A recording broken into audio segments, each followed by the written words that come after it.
Hey folks, welcome back. You may recall that I recently bought a parts van, mostly for the high top. If not, subscribe to the channel and check out my previous videos to get caught up. So, we got the topper removed, but it needs a bit of work before installing on my van.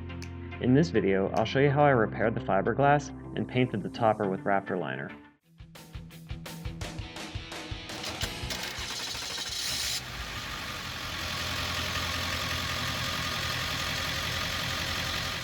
Got the van topper removed, and it is time to do some rehab work on it. I'm not very happy with this light fixture, so I'm going to remove it and replace it with an aftermarket option. And there's a little bit of damage to the gel coat, some spider cracking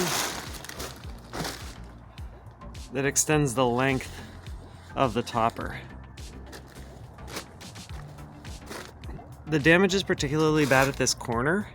Looks like it took an impact. So I'm going to grind away the gel coat until I get through the spider cracks, and then we'll address that. The last bit will just be cleaning up all this old adhesive and sealant so that I can get a good seal, and then considering painting the whole thing.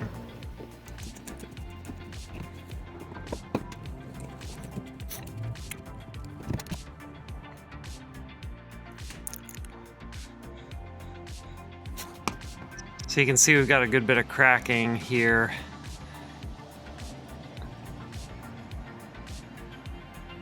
I'm gonna fill this all in and just make it go away. You might recall I burned up my angle grinder.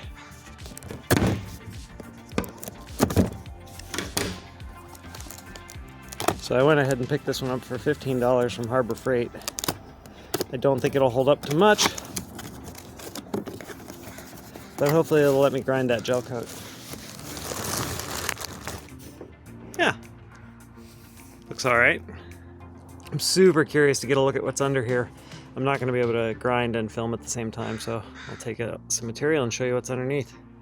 Well, the $15 angle grinder is working, although it already sounds like it's going to die from the first moment I turned it on. But it is removing material, and as you can see underneath, what we've got is some defects in the glass. So these were just some air bubbles in the layup, and that's what caused this spider cracking to begin, and then the gel coat peeled. So I'm gonna have to get rid of all that gel coat. I'm gonna probably lay a little bit of glass on top, and then fair it, and then sand it down and paint. Making some progress on gel coat removal. Now as I get in here, you can see where these spider cracks are. There is a little bit of damage to the underlying glass. So this was perhaps an impact of some sort, and that is why I'm going to lay glass over top. Now I just need to remove all of that. I've got the gel coat ground off on the areas that were spider cracked, and as you can see there's a little bit of damage to the underlying glass. So I'm going to lay some reinforcement glass over the top. I'm going to start by putting down just a very thin layer of thickened epoxy, and then I'm going to lay glass with unthickened epoxy, and then I'll grind that and do fairing compound over the top. Back here I'm going to be getting rid of the rear brake light and replacing it with a light bar. And so I've removed that light, ground out that, and I'm going to have to fill that with a combination of glass and fairing. I'm preparing to do the epoxy repair, and I've got all my supplies laid out here. I've used West System and Hawk epoxies primarily in the past. This time I've gone with US Composites. They're a smaller outfit out of Florida that is really competitive on price. So you have to order direct from them, and the shipping takes a couple of days to Seattle here. But I've got thin epoxy resin and fast hardener from US Composites. So this is going to be the best option for the temperatures. It's hovering around freezing out there, so I'm expecting this to take a really long time. When I've done epoxy work in the tropics, I use slow or ultra slow resins and hardeners. But here in the cold, I'm going to be using the fast stuff that in the tropics would harden up before I even got it out of the tub. So this is a 4-to-1 mix. To mix that, I'm going to be using these graduated tubs. So you can see there's markers that indicate 4-to-1. So I'll pour and mix with the stir sticks. I have Aerosil. I've used colloidal silica in the past for a thickening agent. I'm going to use this Aerosil Cabasil, this time around. I've got my glass cloth to measure and cut.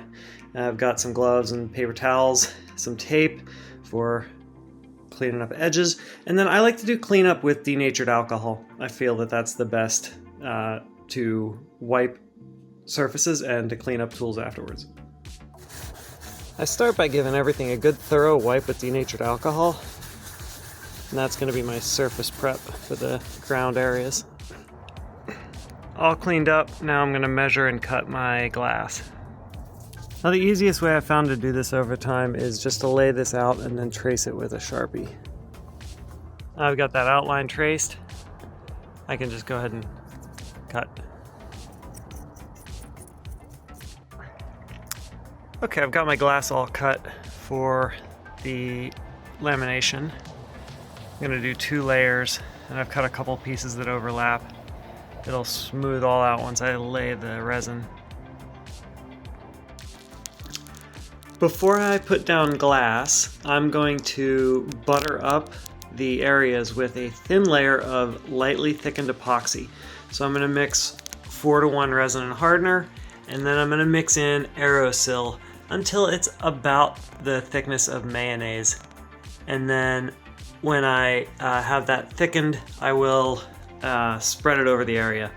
Now that Aerosil is really bad for your lungs, so I'm going to mix that outside with the mask on and then spread it over real thin. And that's going to act as a glue and just a base layer for my layup. Then I'll clean up my resin mixing cups and do a thin epoxy unthickened mix to lay my glass. Mixing epoxy is real messy, so I didn't film, but here's the result. I've got the glass laid and wetted out, and now just need to hope that it cures. I laid glass yesterday on the repair areas, and the temperature was around 32 degrees, which is really cold for epoxy. I used a fast hardening resin, and it actually did harden up. So this is pretty good. It's a little tacky still, but the temps are just coming up. Now what happens in low temps and high humidity is you get this amine blush. It's a chemical that rises to the surface of the finished cured area, and that chemical, nothing will stick to it, so I have to remove those amines. The good news is they're water soluble, so I can go in with a green scrubber and some warm water and just scrub those amines off, and that'll give me a good surface for the next layer. After I remove the amines, I will sand down the edges of this so that it's all clear, and then finish up with fairing compound. I've got all the chips and prepared areas faired. So this stuff just mixes up like cake frosting, and then you slather it on, smooth it in, make sure you fill all the little gaps, and then once that cures, I'll sand it all off, at least everything that's proud, and leave just a perfect surface behind. There's a chance I'll have to do another round of fairing, so hopefully not, but we'll see in the morning once I sand it down. I've got all the fiberglass repair done and all faired. Just waiting for that fairing compound to cure. And in the meantime, I went ahead and did some sanding. I'm gonna scuff the whole thing with 80 grit. And so I've got this side all cleaned up, and it's looking pretty good. Finished about half of the top.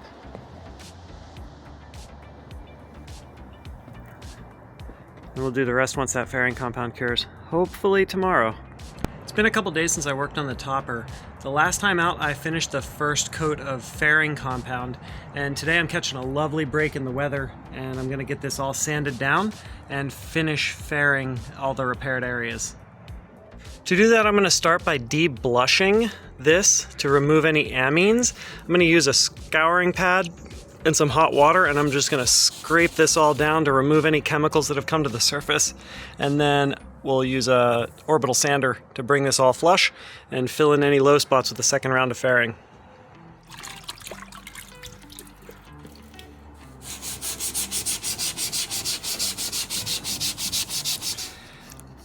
When you're deblushing, you can sometimes see the amines come off like almost like a soapy stuff. And that's what we're just trying to get rid of, just a little bit of light removal. Sanding does not remove amines. Unless you're wet sanding, they're water soluble, and if you sand without removing them, they can just get in there and cause your next layers to fail. So in terms of good adhesion, we got to get those amines out of there. Okay, we're all deblushed. I'm just going to dry this all off, and then we can sand it down.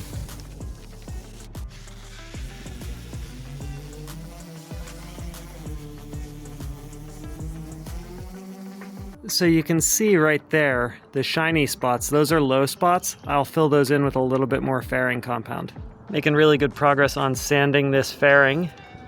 Looks like I will get away without a second coat on much of this. Just some touch up on spots. Okay, I've got the first round of fairing all sanded down, and I gave it a wipe with denatured alcohol. And so we can see any low spots. It's actually quite good. I'm pretty happy with this.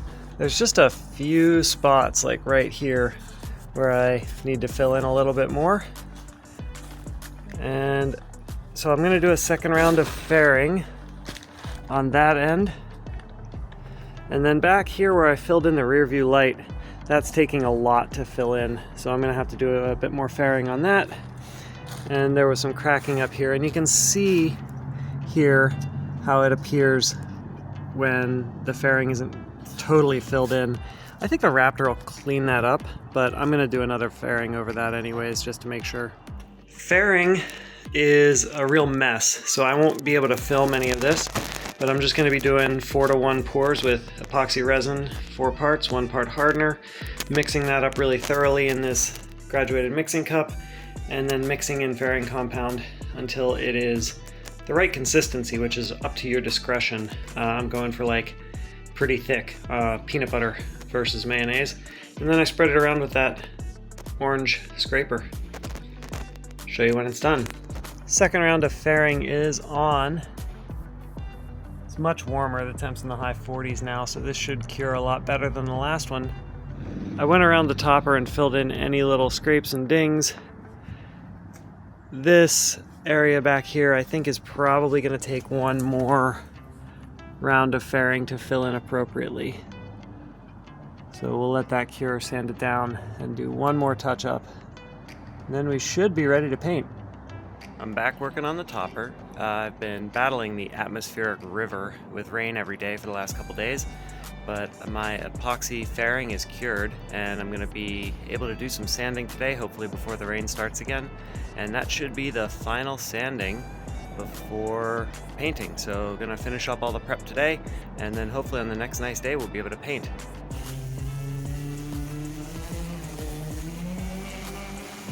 Finally catching a break in the weather here. Got a 60-degree day on February 1st, and I've got the topper all prepped and ready to paint. So here we are. Topper is all sanded, completely surface prepped with 80 grit.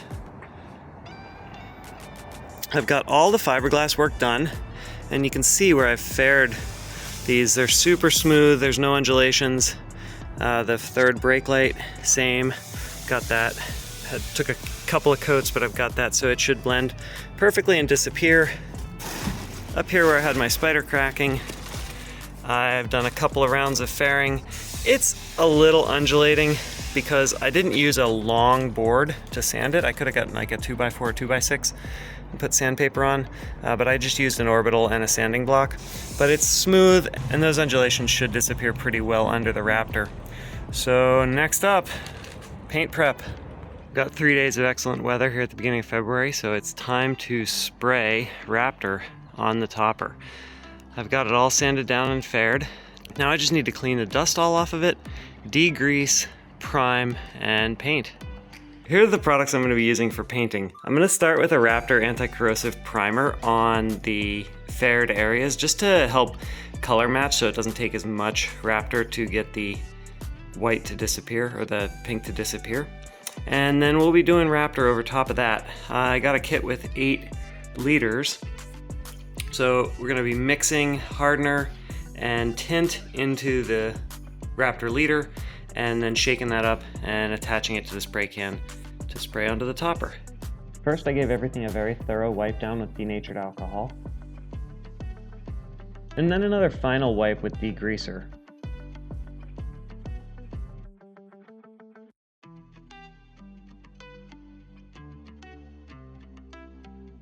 And then finally I used a little compressed air to blow off any lint before painting. It's time to prime. I'm going to be using Raptor 2K primer. This is a two-part primer. Basically, you pop this red cap off and use it to punch this button here, and then shake really well for a couple of minutes, and then spray it on. After the primer, I'm going to use some of this adhesion promoter on the corners and hard to sand areas. This should just help the Raptor to stick a little bit better.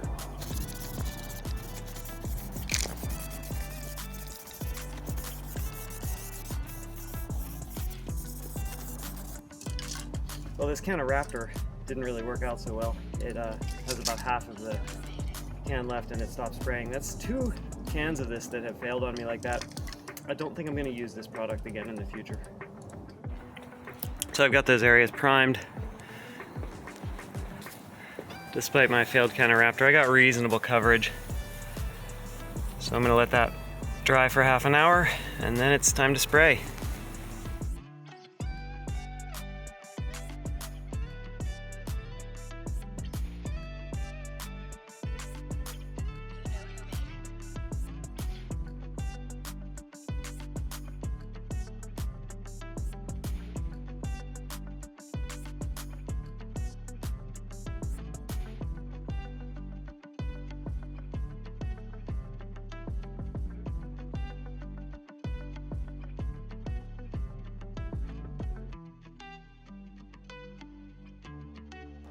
All right, there we are, done with the Raptor liner.